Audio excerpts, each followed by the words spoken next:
Welcome to In Pursuit of Truth. This is your host, Sir Patrick Mack. Ladies and gentlemen, you are listening to the only show on the interwebs with the Kung Fu grip. Ooh. Ooh. Ooh. Ooh.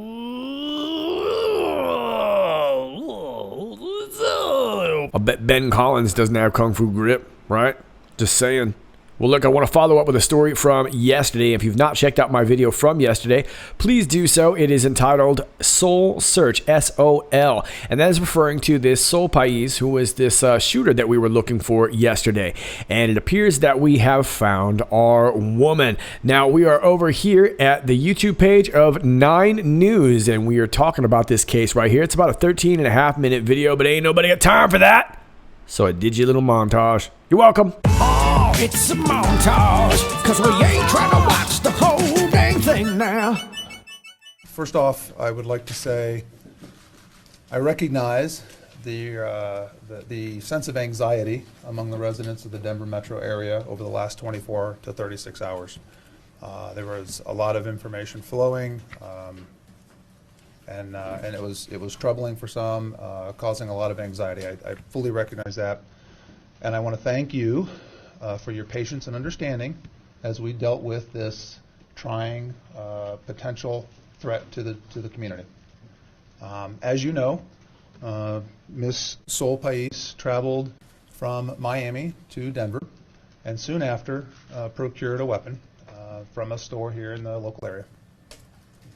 We, based upon, we had heard from Miami threat information, potentially threat information, based upon her actions and comments that she had made to others. Based on comments that she made to others. Okay, well, this is interesting because normally the FBI or departments like this are pretty forthright about how they found out. Well, we found out from her Facebook page or her Twitter handle or whatever. They're not mentioning anything about social media. They're just saying comments that she made to others. Well, we haven't seen any of these comments. We haven't seen anybody kind of come forth on social media being able to offer up any kind of proof of this or, state that, oh, I knew her back in the day when she was just a knucklehead, but I never thought she'd be this way. We don't really have a whole lot of that, do we? Now, keep in mind, at the same time of this incident, we also have a reported missing soldier from Fort Carson, about an hour and a half south, right? Interesting timing indeed.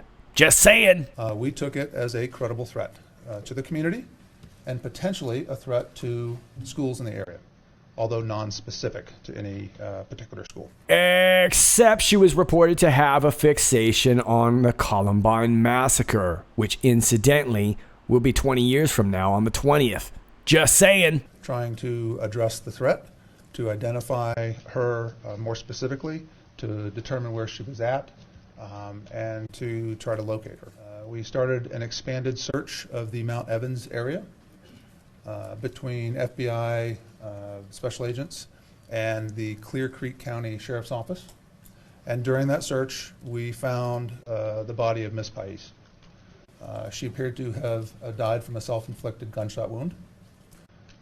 We subsequently sent out our evidence recovery team as well, because we're going to assess the crime scene, if you will, and make sure that there's nothing further, no other further criminality involved with that. Did you check Fort Carson, about an hour and a half south of Columbine? Just saying, there was a soldier went missing in the area. I wonder if they were wearing camo pants, being a soldier and all. Just saying. Okay, so this story is really, really eerie. And they're saying that this ended by them finding her. So this woman, who was 18 years old, drove all the way from Miami and gets to Denver and decides, you know what? I don't want to top this whole Columbine massacre. I'm just going to do myself in right here. Yep, that's how it ended. She could have saved herself a whole bunch of gas and 15% off her car insurance by switching to Geico. But she could have just stayed home. That's my point, right? Could have just stayed home. She went all that way and decided, nah, I'm just going to off myself right here. A self-inflicted gunshot wound to the head. At this point, it looks as if she was alone, that she took her own life with the weapon that she procured.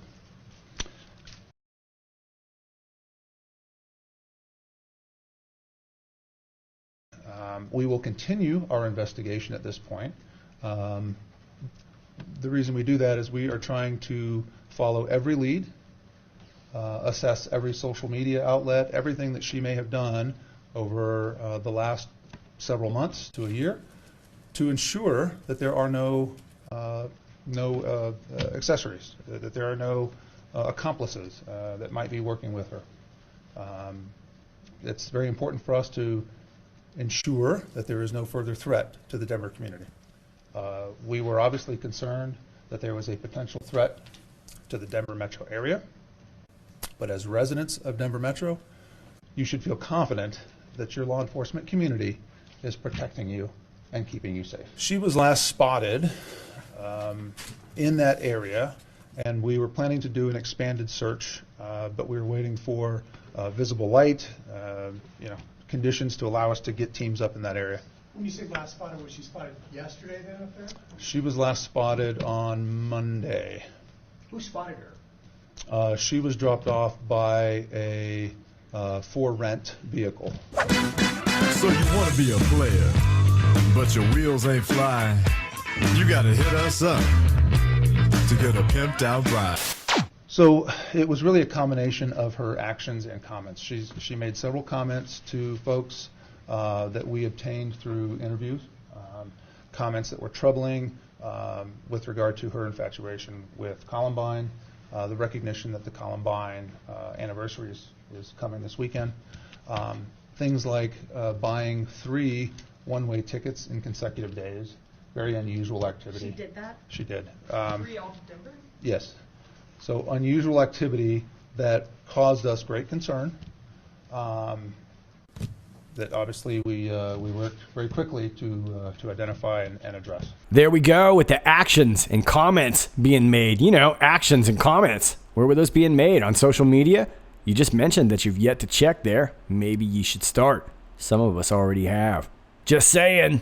She had some online social media that we are obviously following up on to ensure, again, that there are no accomplices.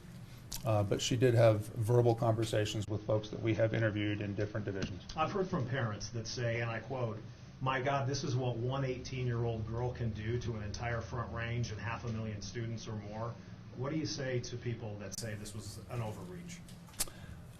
As a parent, I would say thank you to the school system for protecting my child. The Mount Evans area, and why Mount Evans, to your knowledge? We don't know why that was the location for choosing, but that was the driver did help us obviously pinpoint the last known location. You don't know why? Well, I could probably help you out, FBIs, in case you need it a little bit. Maybe because of its close proximity to Columbine High School. You remember me showing you in yesterday's video. This was the path from Fort Carson up to Columbine High School, about an hour-and-a-half drive right here. And of course, if you just keep hanging that left right there, look where you end up. Mount Evans. That's right. As a matter of fact, here is the trail from Fort Carson to Mount Evans. And as you can see, it's roughly the same path. Almost you could kind of stop by Columbine along the way. I'm just saying, if you were coming from Fort Carson. Now, of course, this shooter was supposedly coming from Miami, even though he just said the driver tipped him off. I don't think he meant to say driver. What driver was this? Was this the driver in the rented vehicle? Was there a specific journal online that you found?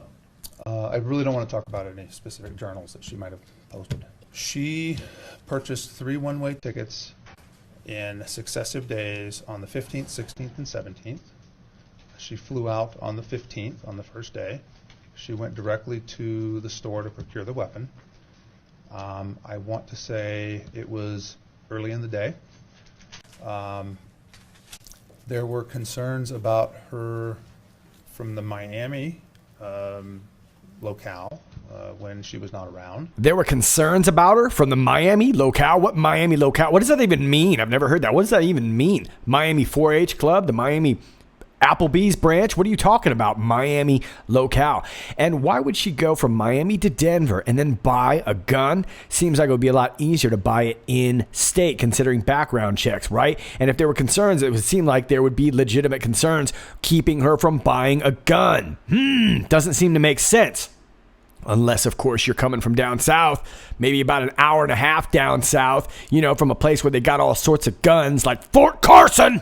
Was there one school in particular that was ever a target, or is that why all the schools were shut down, because you didn't know where the potential We had was? no specific information on a targeted school. It was generalized potential threat information, and we were concerned about any particular schools.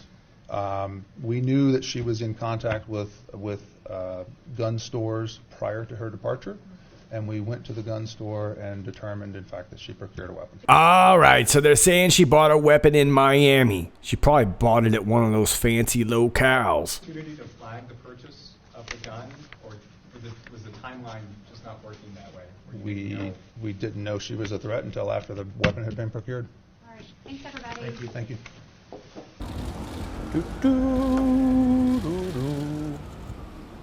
Right. All right, well, there's your quote-unquote official story, which stinks. I want to thank Anon who sent me this. This is from last.fm. Looks to be a music website. And the account is registered to a Sol Pais. And how about this picture right here? It looks to be a young girl, but it looks like from a while back. And boy, oh boy, that looks like a familiar face from about 30 years ago. Just saying. Anyway, Sol Pais here has got 28,887 scrobblingers. That's a lot of scrabble. Well, let's look at some of the music here. 9 Inch Nails, KM, FDM, Deftones, Smashing Pumpkins, Guns N' Roses, Eminem, more Guns N' Roses. Wow, that sounds like a lot of rock. A lot of rock from, I don't know, about 30 years ago. Just saying. So there you have it, boys and girls. That's the official story, and it looks like they're sticking to it for now. It looks like this woman drove all the way from Miami in a for-rent vehicle only to stop at Mount Evans and off herself before finishing the job in nearby Columbine just a couple days before the 20th anniversary. Doesn't really seem to check out, right? Now, look, I can't prove my theory, but as you can clearly see, I'm alluding to the fact that I think our Sol Pais was coming from down south at Fort Carson. After all, it only kind of makes sense when you think about common sense. She was found, or last seen, I should say, wearing camouflage pants, black boots. It kind of answers our where she got the gun question. And they were found within an hour and a half of the area, the same area. Just saying. Now, this for rent vehicle, we don't know, and they're not opening up much about what this for rent vehicle was, whether this was somebody for hire. I'd find it hard to believe that somebody just took an Uber all the way from Miami. Doesn't seem to make much sense, right? Now, I've also had a few people reach out to me from Fort Carson, in particular one who claimed to have been on the search themselves, and they claimed that indeed they were searching for a female soldier. So, you can take it or leave it. But it all seems to buttress the point, even without that story. It seems to make sense. I've been kind of alluding to it this whole time. I really think our Sol Pais more likely came from down south. Probably had some training to shoot up a school. After all, like I said, Columbine, a lot of people died there. If you wanted to do something like that, you'd have to be a pretty good shooter. And that would kind of take our where she got the gun out of the question, right?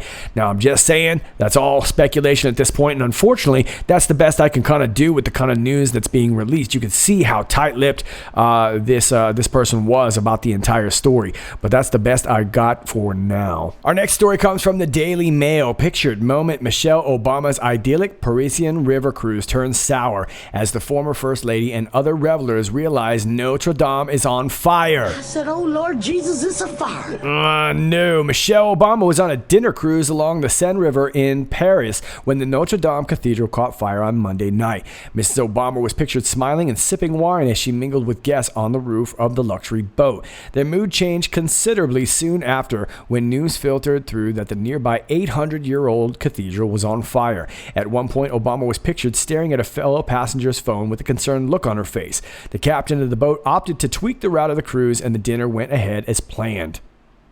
Really? Just kept going, huh? The fire broke out about 6:30 p.m. and plumes of smoke quickly billowed from the cathedral and could be seen across much of Paris. Mrs. Obama shared a touching tribute in the aftermath, saying that her heart aches with the people of France. Yeah, doesn't ache enough to stop the cruise, though. All right, so you've probably heard this story, and the reason I wanted to touch on this is actually because of a picture that's been going around, and I just want to give you my humble opinion on it. There's Mrs. Obama right there. There she is. She's like, look at me, I'm all concerned. And then she sees that on her phone. And that's why she's concerned. Good Lord, looking like a linebacker in that suit there, Mike. And there she is, sipping, thinking, I hope nobody knows. Well, these are the pictures that I'm talking about here. Looks like she's making the best of a bad situation right there. There she's like, it's a bad situation. I know, it's a bad. She's like, it's so bad. It's such a bad situation. Right here, she's like, I hope nobody knows. Anyway, this is the picture I want to talk about right here. Now, the reason I want to talk about this picture is that it's been going around. The reflection in this glass seems to show the actual burning right there. I do want to point out that these pictures here were taken and credited from Backgrid. You can see in the lower left corner right there, the copyright symbol. So these are not directly connected to the Daily Mail. The Daily Mail were probably just using this to supplement their story, rightfully so. But I don't think that they took these pictures. I'm not so sure that this is a real picture. If so, it's incredibly eerie. It's definitely very well done, but I just want to give you my humble observations. We're going to go ahead and blow that up a little bit. I'm going to blow it up. Sorry, you got to look at Mike so close. God, dog, looking more like Mike Singletary right there. But I do want to point out that I do see something suspect in this picture, and it could just be my eyes. But I want to turn your attention to the really the center of her face. If you can see, let me go just a little bit closer here. I don't know if you can see. Obviously, this is all pixelated at this point, but what I see right here is right along here. If you follow my cursor, I'm seeing a box right here. Looks like some editing was done in here, in her eyes particularly. Now, if you look at her forehead, obviously there's a collection of pixels there. But if you start to see, especially at the bottom of her eye, I start to see a lot of pixelization there. Now, we go down here, and you'll see, now this could just be between the glass, sort of that refraction right there. But it also looks like another box of editing, and then we start to get a whole bunch of pixelization in here. So I'm thinking that this was photoshopped. It looks like it was probably photoshopped pretty well. I could be wrong about this. It could very well be a real picture, and I'm just breaking this down for nothing, but I'm starting to see these little edit boxes around here that suggest to me that something in this area might have been doctored, and I just want to point that out. Now, if I'm wrong, I'm perfectly happy to be wrong about it, but I do want to suggest on these things that we take a good look at these before passing these around, because these are serious inferences. So obviously it's very suspect that she was on the River Seine at the time of this event, and obviously we already have the timeline putting her there, so it would make sense even if this were true, but I'm just not so sure about this picture itself. Just my opinion. And finally, let me leave you with this from the AP. NYPD, man with gas cans arrested at St. Patrick's Church. Just days after flames ravaged the Notre Dame Cathedral in Paris, a New Jersey man was arrested Wednesday night after entering St. Patrick's Cathedral carrying 2 cans of gasoline, lighter fluid, and butane lighters, according to the New York Police Department. The unidentified 37-year-old man had pulled up in a minivan outside the landmark cathedral on 5th Avenue in Manhattan, walked around the area, then returned to his vehicle at 7:55 p.m. and retrieved the gasoline and lighter fluid, said NYPD Deputy Commissioner of Intelligence and Counterterrorism John Miller. As he enters the cathedral, he's confronted by a cathedral security officer who asks him where he's going and informs him he can't proceed into the cathedral carrying these things. Yeah, I guess the lighter fluid that he had was actually in these really, really big bags, and they saw that the lighters that he had like little triggers on them so that he could get away fast. At that point, some gasoline apparently spills out onto the floor as he's turned around. Security then notified officers from the Counterterrorism Bureau who were standing outside, Miller said. The officers caught up to the man and arrested him after he was questioned. His basic story was he was cutting through the cathedral to get to Madison Avenue, that his car had run out of gas, Miller said. We took a look at the vehicle. It was not out of gas, and at that point he was taken into custody. It's hard to say exactly what his intentions were, but I think the totality of circumstances of an individual walking into an iconic location like St. Patrick's Cathedral, carrying over 4 gallons of gasoline, 2 bottles of lighter fluid, and lighters is something that we would have had great concern over, Miller said. His story is not consistent. Miller said the suspect is known to police, who are currently looking into his background. St. Patrick's Cathedral was built in 1878 and has installed a sprinkler-like system during recent renovations. Its wooden roof is also coated with fire retardant. Okay, so this is an interesting story, and this, for you who maybe have not been to New York, this is a very populated area of town. Right around 51st Avenue, there it is. And I wanted to point out the similarities. There's the cathedral there. It's actually shaped very similar to the Notre Dame Cathedral. Now, I have been to this one. I've not been to the Notre Dame Cathedral. It's a beautiful place. And I want to point out, too, Rockefeller Center's right across the street. You got Saks Fifth Avenue over here. There's a lot of traffic that's going on around here. As a matter of fact, the NBA offices are right over there. Lots of stuff going down in this area of town. And clearly he looked there like he was there to cause some trouble. Gasoline actually spilled out while he was being interviewed. So it looks like, once again, one more crisis averted. And I have a feeling that this all has to do with the impending Mueller report coming in less than 24 hours, which we are going to get on. But it looks like the deep state and all these knuckleheadedress are in a panic. All right, Patriots, that's all I got for you for now. As always, if you like this video, please click like, share, and subscribe. Thanks to all of you who do that already. I appreciate that. If you're new to my channel, welcome to you. Please understand that from time to time, you're going to get unclicked and unnotified and unsubscribed, and sometimes it's going to be difficult to find my videos. Sometimes I find by typing in IPOT, it is a little bit easier to search, but you can let me know. All my alternate channels are down below: my Gab, my BitChute, my Brighteon.com, and I'm over here at Twitter at IPOT1776. That's at IPOT1776. If you're on Twitter, won't you join me over here, as I do a lot of things here when I'm not making videos. If you'd like to email me, my email link is down below. Also, my P.O. Box if you're old school, and if you'd like to support the channel, my Patreon link is down below too. All those links are down below, and that's all I got for you. This is Sir Patrick Mack, and until next time, stay safe.